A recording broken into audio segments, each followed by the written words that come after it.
What's going on, everybody? Johnny Bannon here at Trepid Technologies, and in this video we're going to continue with our security section or cybersecurity section of the CCNA, where we talk about security program elements. And what this is going to go over is just some more of the things that we would need in our defense in-depth approach when we approach security and our compounds at our facilities or on our enterprise.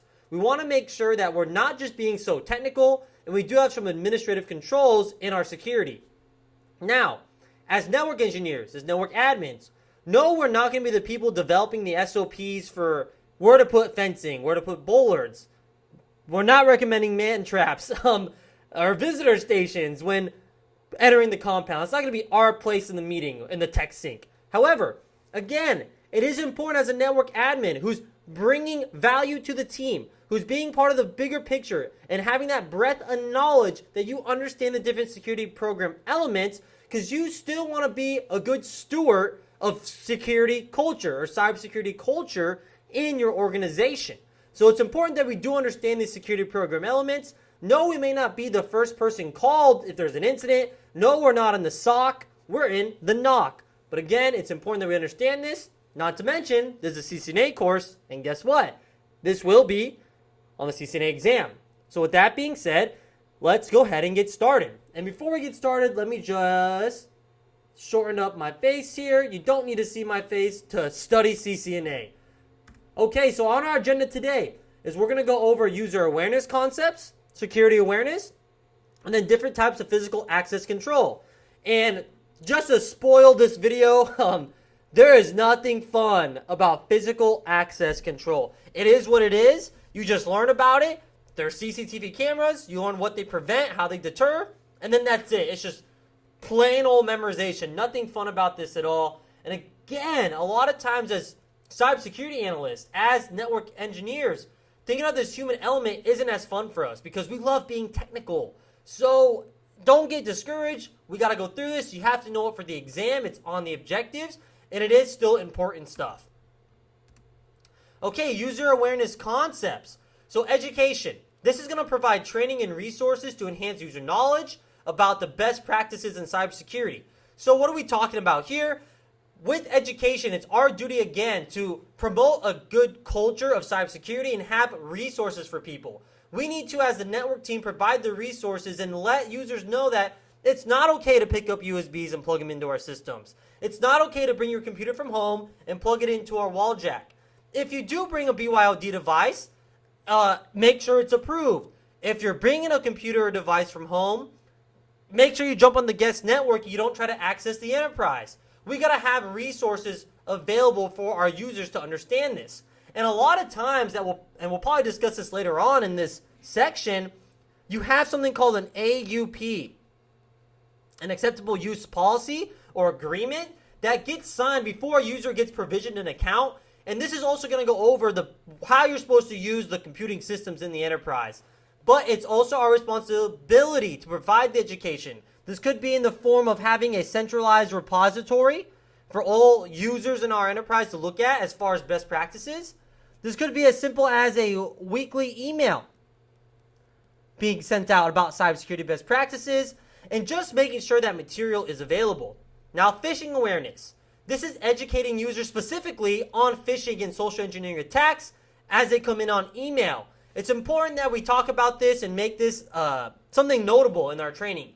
So many times, no matter how much technical controls we have, it's always going to be something like a user clicking a link that messes up everything and causes an incident. I mean, we see the memes. We see everyone making fun of this, but it is true. A lot of good things you can do with this is start gamifying awareness. Start gamifying your training and your education. Promoting good password hygiene. Again, it says promoting here because we're net engineers. We're not the system engineers or cyber security engineers that are going to be implementing the technical controls on this. Again, just something you need to know. Make sure we're using strong passwords, unique passwords, and have regular updates for our passwords. Okay, device security, encouraging users to secure devices with encryption and regular software updates. And now this can just be general purpose, as in this may not be specific to the enterprise. We're telling people, hey, when you sign out an iPhone, make sure it's encrypted. It already comes encrypted. You're going to have to put a PIN on there or at least Face ID or something. This could just be encouraging our users to do it with all their devices. Making sure that if we have a system where we don't do patches like at night, where we have systems update their own, we have users update their own systems, making sure that we're pushing those regular software updates. And then, of course, on us, making sure that we're looking at our life cycle, making sure that if there's vulnerabilities in our network infrastructure, that we're working with the SOC or the cybersecurity team to update and patch those vulnerabilities. Data handling. This is, again, us instructing users how to properly handle data, how to properly share and store sensitive information, making sure they're not uploading it to Dropbox or uploading IP, intellectual property, to their personal Google Drives. We don't want that, okay? We got to make sure that we become part of that culture that promotes this good security. Incident reporting. Encouraging our users to promptly report any suspicious activity.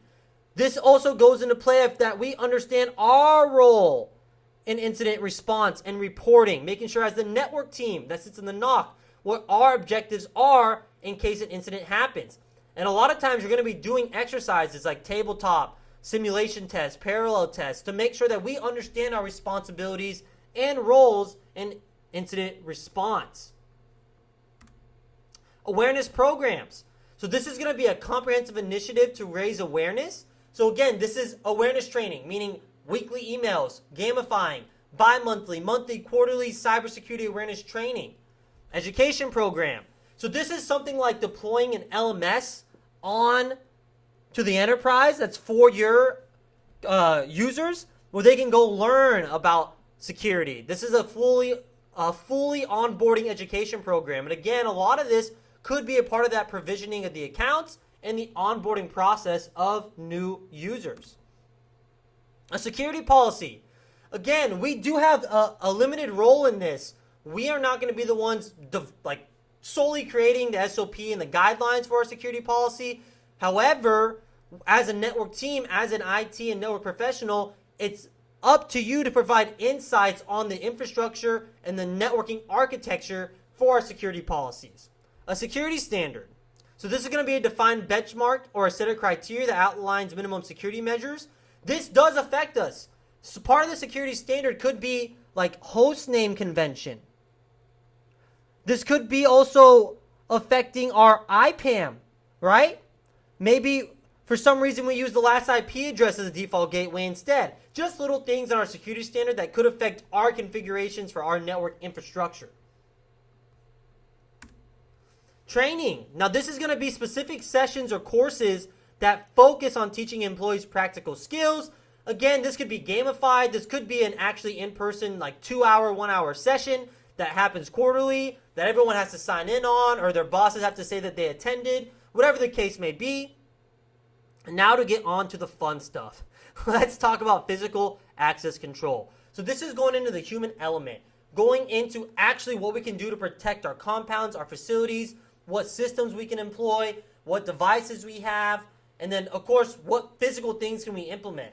This is a part of our good defense in depth. This is a part of our controls, okay? Our preventative, detective controls to protect our compound, our facility, and our enterprise. So first, perimeter security. This is going to be anything that protects the outside of our compound or facility, fences, gates, surveillance systems. We have access cards or badges. So this could be part of our access control program where we have proximity readers that get activated by badges that authorize people into secure areas. Biometric systems. So this is utilizing the biometrics like fingerprints, facial recognition to authenticate and grant access and authorize individuals into a secure area. Coming from a government or DoD background, definitely have been in plenty of buildings that require the fingerprint plus the badge. So kind of having that multi or two-factor authentication with who you are and what you have. Security guards. So if we're on a big compound and there is a need, we may need roaming security guards, or we may need to outsource actual security to monitor our CCTV systems and actually have them at access points, control points, verifying identities. And depending, this couldn't even be technically us being in the government. This could be us working at a place like Boeing, or we're working on a new secret project and we got to have security. And we could just be the IT system administrator there. And we will be part of this security system because we'll probably be part of making sure CCTV is good, making sure our surveillance systems stay online. Secure locks and keys, not much to explain here. This could be cable locks on computers. This could be just, again, restricting access even further than just a badging system. Having visitor management. So if we have, let's like say a reception desk, if we have a place where we can control the flow of traffic into our facilities or compounds, and then we have physical security audits. This could be internal or external, guys.